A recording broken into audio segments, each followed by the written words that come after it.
Упругие жаворонки наши, верногрудые птахи наши. Пусть благословение наше поможет открыть путь дорогу с осенью перекрестками путанными, полную ветров и туманов. Преодолей благополучно, прибыли в здравии добром, звездо свое дальнее. Совет и силы соедините, свет жизни зажгите, станьте прародителями сильного племени. Скот заводите, детей народите, судьбу счастливыми делите. Пусть мечей горящий взгляд в вашу сторону не целится, пусть ничего слова острое не коснется вас народа. Пусть несчастья и беды откроют вас стороной, прощайте на долгие годы.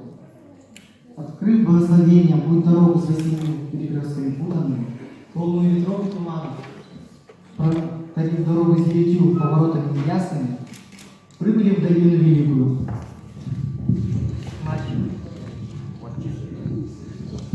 Матерью госпожой Мартой именуемой. 4 столба поставили крепких, жилище устроили теплое. Детей народили, скот задорно запили, медный сергей установили, будущее залог заложили крепкий. Если спотыкался один, руку под локоть вставлял другой. Если навзничь падал другой, за затылок поддерживал один. Трудились день и ночь, благодать умножали, любовь своей, любви своей остыть не давали, страсть негасимой пламя разрывали. Косого взгляд не кидали, жесткого слова не молвили. Живут, поживают до сего дня, согласно благословению. Обогревая замерзших, обездольных принимая, оберегая немощных, оголодавших угощая, обедневших поднимая, погибающих спасая.